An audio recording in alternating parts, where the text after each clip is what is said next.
עכשיו אני אתן לכם טיפ.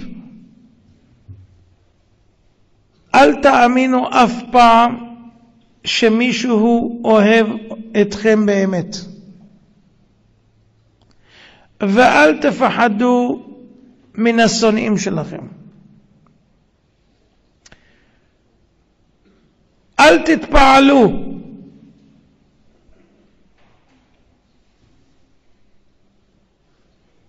מזה שאנשים מבזים אתכם או מהללים אתכם. אל תתפעלו. ב-99.999 זה הכל בלוף. אתן לכם דוגמה. אחד, אתה חושב שהוא אוהב אותך מאוד מאוד מאוד. ויום אחד אתה סותר את דבריו לגמרי, או שאתה מאכזב אותו כי הוא ביקש ממך משהו ולא עשית, עם הצדקה גם. ופתאום אתה רואה איך מתחלפים פניו, ואין פניו כתמול שלשום. איפה האהבה?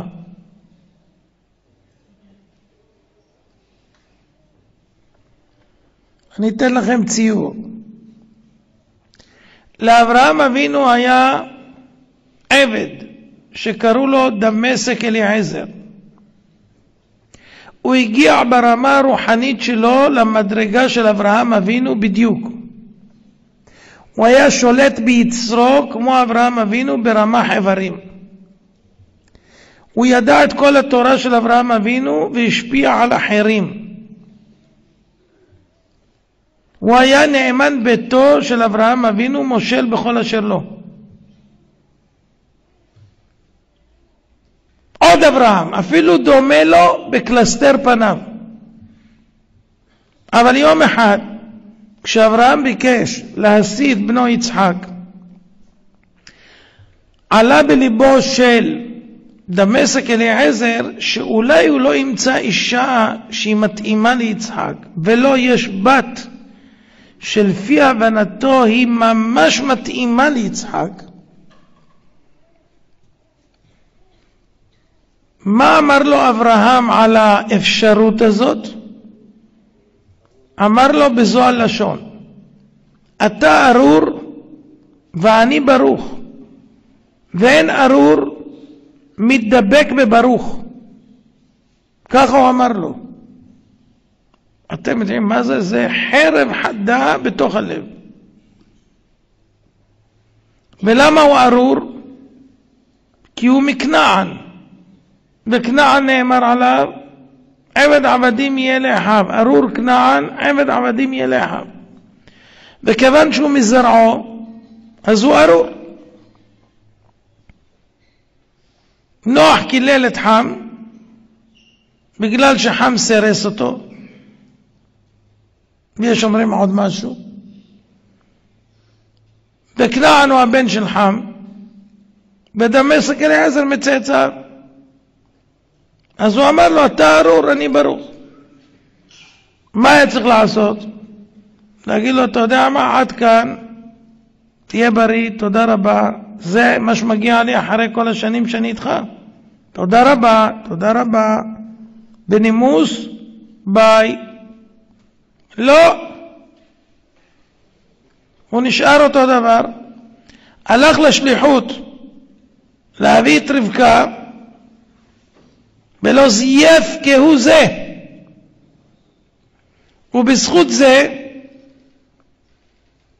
הוא עלה לשמיים עם הגוף, מ10 אנשים שעלו עם גופם לשמיים, ויצא מכלל ארור והגיע לכלל ברוך. כמה אנשים כאלה אתם מכירים שאם מישהו יגיד להם מילה אחת ככה ישר בפנים יישארו אותו דבר? הוא שאמרתי שהאהבה חרטה. ועל זה המשנה אומרת בפרקי אבות: כל אהבה שתלויה בדבר, הלך דבר, הלכה אהבה. אם האהבה היא תלויה באינטרסים כלשהם, אם הלכו האינטרסים, הלכה האהבה. אבל אהבת דוד ויהונתן זו אהבה אמיתית. שיהונתן מסר את נפשו וסיכן את חייו כדי להציל את דוד מיד אביו שאול, ולא עוד אלא שוויתר על המלוכה לדוד. זה אהבה שאינה תלויה בדבר. אז לכן לא להתפעל אם מהללים, וגם לא להתרגש אם מבזים. משל למה הדבר דומה? שאם בן אדם הוא יודע, נגיד שהוא חכם בחוכמה מסוימת, ויבוא אחד ויאמר לו, תשמע, אתה טיפש שעוד לא ראיתי כמותך. אם הוא חכם, הוא יצחק, כי הוא מכיר את ערכו, וגם אם הוא יגיד 70 פעם את אותו משפט, הוא לא ירד מחוכמתו. אדרבה, אם הוא יענה לו, אז יכול להיות שהוא צודק. ואם יבוא אחד ויאמר לו, אתה לא חכם, אתה גאון, הוא יודע שהוא לא גאון, הוא רק חכם. אז אם הוא אמר שהוא גאון, הוא נהיה גאון, נתוסף לו משהו, הוא נשאר בדיוק משהו.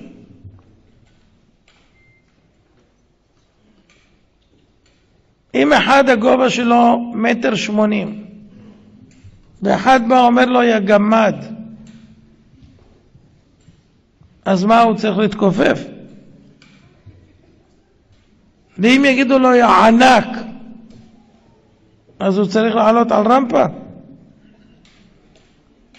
זה לא ישנה שום דבר מהמציאות. אבל אנשים אוהבים להתפעל, אבל משטויות. אדם צריך להכיר את מקומו ואת ערכו. איזה הוא חכם? המכיר את מקומו.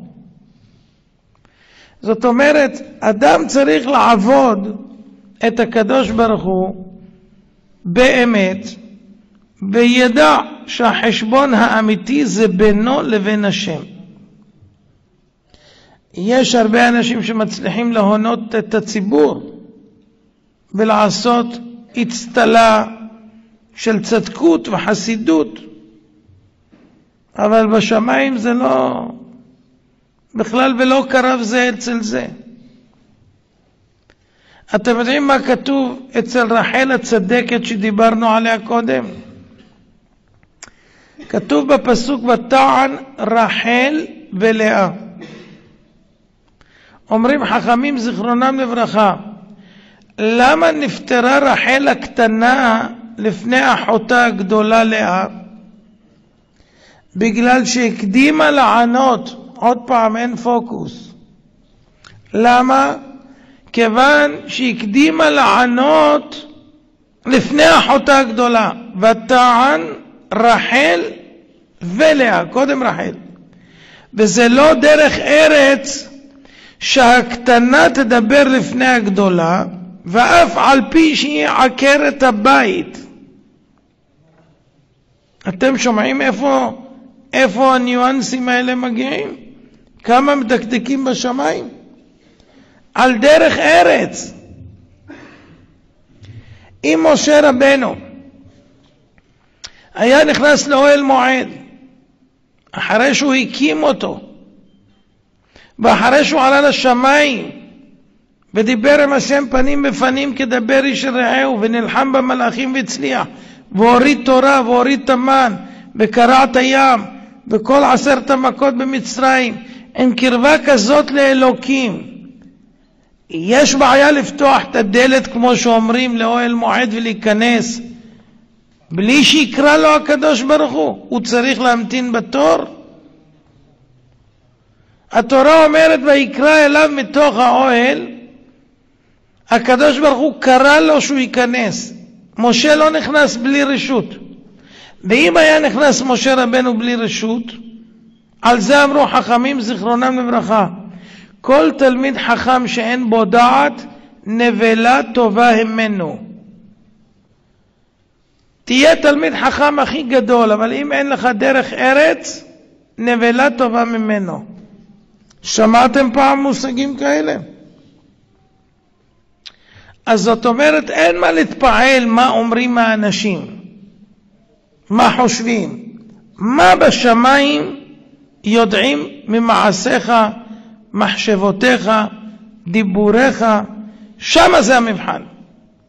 אז אם אתה יודע איך אתה כלפי שמיים, כל מה שיש מסביב לא מעניין.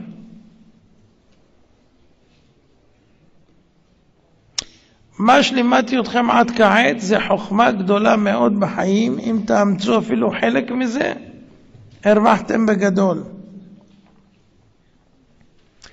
זה קצת קשה לעבוד על זה, אבל אם בן אדם רציני והוא באמת מאמין בהישארות הנפש ויום אחד הוא יצטרך לתת דין וחשבון, אז כדאי לו להתכונן לפי האמת. אבל אם בן אדם מרגיע את עצמו ואומר אני בסדר, אני בסדר, בלי לבדוק מה התורה אומרת עליו אם הוא בסדר או לא בסדר, אז נכונו לו הפתעות וחבל.